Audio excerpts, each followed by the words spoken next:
السلام عليكم مشاهدينا الكرام، مرحبا بكم معي في فيديو جديد. اليوم نهار زوين بزاف، مشينا باش نشوفو التور دو فرانس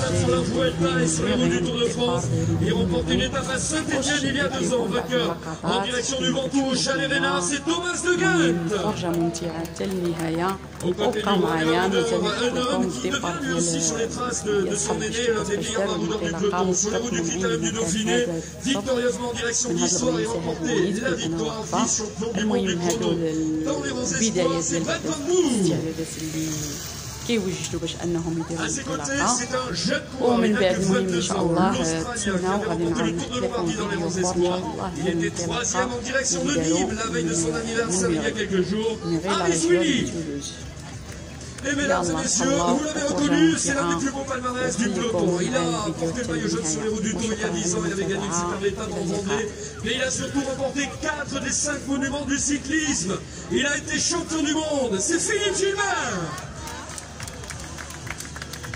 Philippe Gilbert, champion du monde, dernier vainqueur de Paris-Roubaix. Il a remporté le Tour de Lombardie. Vous vous souvenez également l'enchaînement Amstel-Gold-Race-Liège-Wallonne, Liège-Bastogne-Liège qu'il avait remporté. C'était là aussi il y a 10 ans. Son année formidable cette année-là. On le rappelle, il portait également le maillot jaune sur les routes du Tour. L'étape du jour, on en a parlé avec Sylvain Chavanel il y a quelques instants. Elle est terrible avec 4200 mètres de dénivelé. Je vous propose de la découvrir en images murées. Qui accueille le Tour de France pour la deuxième fois de son histoire. Nous sommes ici dans le Muretin, qui a souvent accueilli le Tour de France. Direction les montagnes, le sud, les Pyrénées, avec 100 km de plat. Nous passerons du côté d'Aurignac, qui a vu les débuts de la préhistoire. Nous passerons à Saint-Gaudens, qui hier a sacré un Autrichien, Patrick Conrad. Nous passerons du côté de Lourdes-Barousse avant d'aborder les premières rampes, celle du col de Peyresourde après être passé à Bagnères-de-Luchon, qui sera le support au sprint, comptant pour le classement, et donc par points, parrainé par Skoda, là où Vauclair s'était imposé, là où également Julien Alaphilippe avait remporté la victoire il y a 3 ans. Le col de Peyresourde sera la première difficulté en première catégorie, la redescente sur Loudanvielle, où là aussi il y a eu des arrivées du Tour de France, col de Valouron-Azé, avant d'aborder Saint-Lary-Soulan, et l'ultime ascension vers le col du Portet, nous l'avions découvert il y a 3 ans, 2215 mètres d'altitude. Nous serons sur l'un des toits du Tour de France.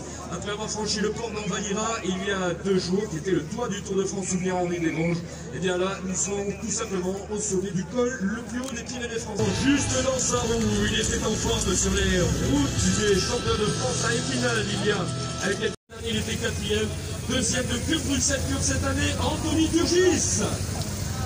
Hier, il était à l'attaque, le venu du cyclocross, le venu de l'Ain, qui avait terminé 11e de Paris-Nice, Fabien Douvet. Lui avait brillé sur les routes bretonnes en Coupe de France, autour du Finistère, notamment au Tour de Catalogne, c'est Julien Simon. Lui qui nous vient d'Espagne, plus particulièrement du pays. Eh bien, ses coéquipiers ici sur le podium, il a été par 2 fois champion de France du contre-la-montre. Il a gagné donc sur notamment les routes de la Vuelta et au Tour des Asturies cette année. Il a été meilleur jeune des maillots blancs du Tour de France il y a 3 ans. C'est Pierre Latour. Pierre Latour, meilleur jeune du Tour il y a 3 ans. Et il y a 3 ans, le Tour de France passé par le col du Portet. Fabien Doubet était à bien lui aussi répondre aux sollicitations des médias, la presse. Alors là, vous découvrez plein écran les coulisses de l'exploit. Vous voyez la presse qui est juste ici au pied du podium. Vous retrouvez les interviews ensuite sur les écrans de France Télévisions, de Eurosport et de tous les médias internationaux. Vous voyez le public, vous voyez également le ravitaillement du côté de Vittel ainsi que Namet Sport. Et c'est là que prennent place les coureurs. Vous apercevez également Cédric Marceau qui est le grand chef d'orchestre de toute cette organisation et qui permet aux coureurs de se regrouper avant qu'on les retrouve ici sur le podium. Il est vrai que nous sommes toujours en physionomie Covid, donc on fait une présentation équipe par équipe. On aimerait évidemment les interroger, mais on ne peut pas encore. Mesdames et messieurs, on retrouve maintenant la formation venue d'Allemagne, le team DSM.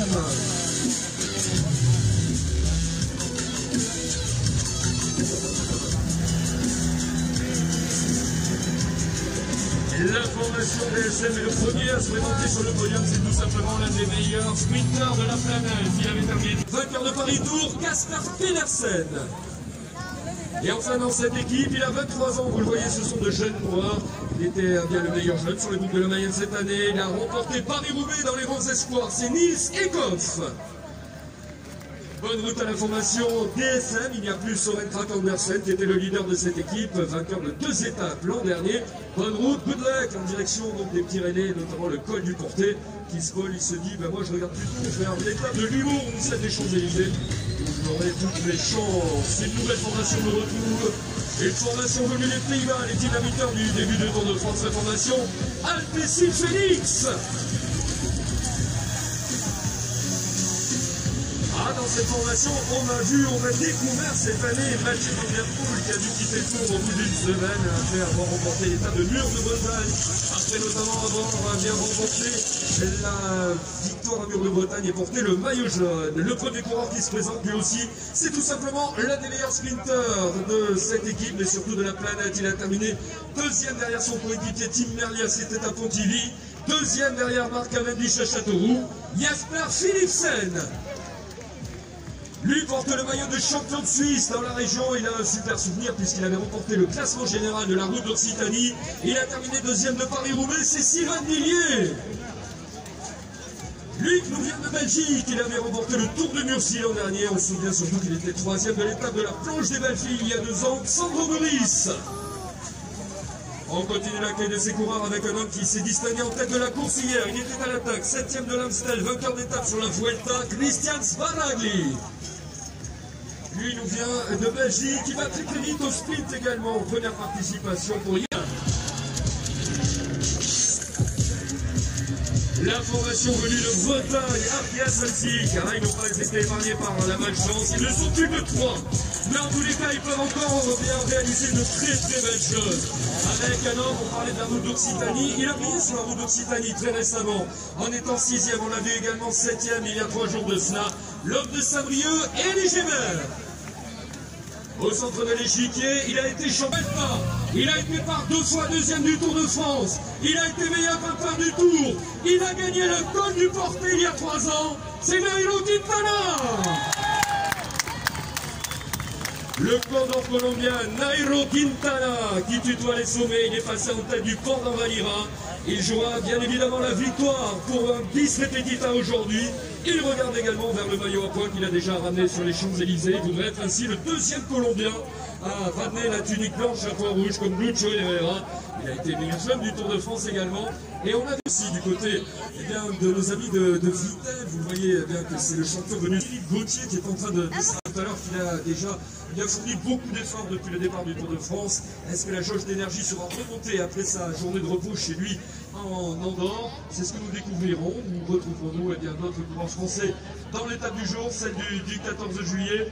Vous apercevez plein écran Marc Chavet qui était côté village et qui est en train d'accompagner la formation Kubeka Nextage que l'on va retrouver dans quelques instants.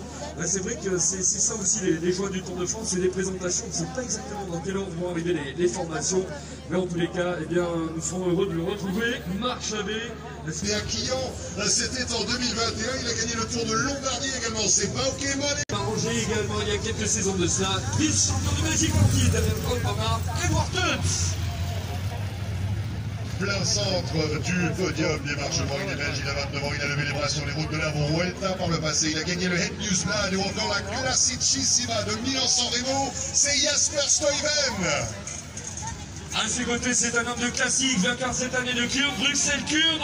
En ce qui concerne le col de Pérez-Sourde, ce qui veut dire qu'on fait très oui, et à Saint-Gaudens, ce sont des champions prestigieux qui se sont imposés. Charles Gaulle avait remporté la victoire, Gino Bartali, André Darrigal, le Béarnais Robert Casala. Ce parcours à ses côtés, il est passé près d'un podium. Hier, vous l'avez vu tout tenter dans le final, il était échappé depuis de longs kilomètres. On a cru à la 2e place, il était finalement 4e de l'étape de Saint-Gaudens. Pierre-Luc Ferrichon. Oui, superbe effort évidemment dans le final. Et aux côtés de PLP, on salue la présence d'un natif de Berlin qui représente donc l'Allemagne qui a brillé sur les routes du Tour de France. C'était en 2015. Digne-les-Bains. Il a remporté sur le toit du Tour 2020 le col de la Lose. Miguel Angel Lopez. Superman Lopez, merci beaucoup. Desert Citroën Team.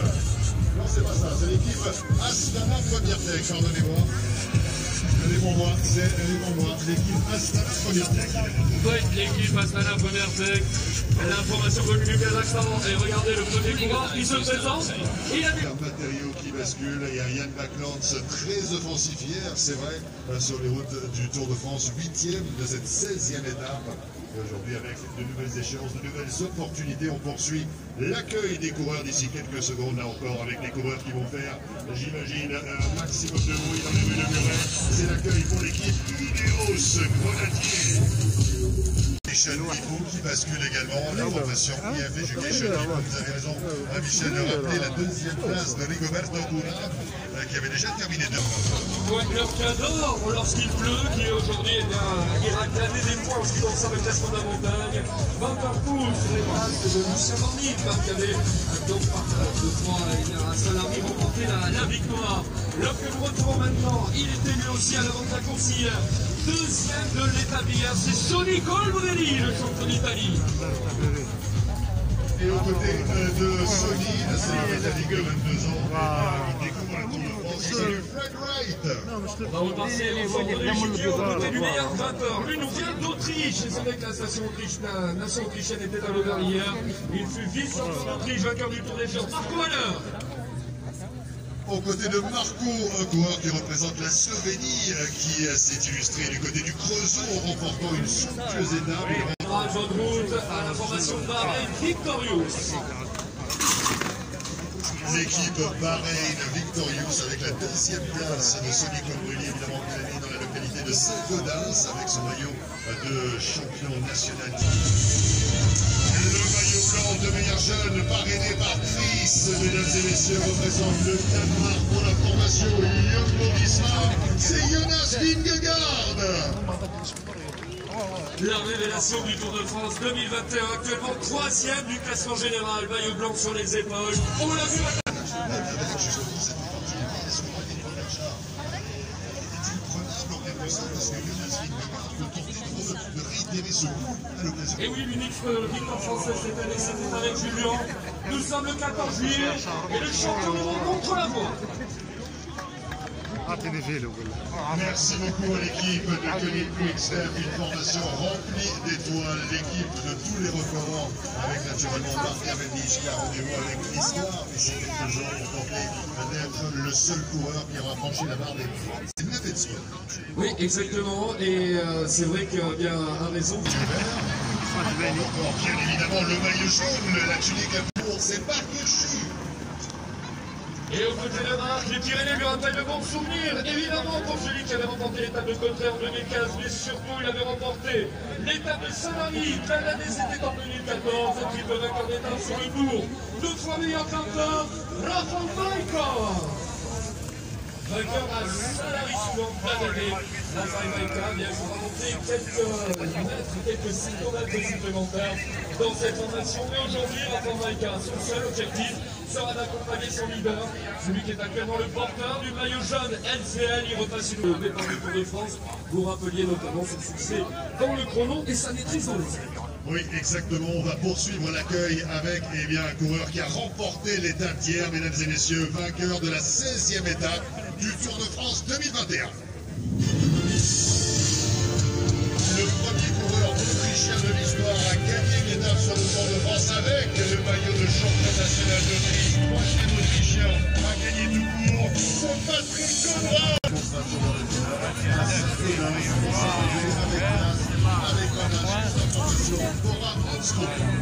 Destra personnel.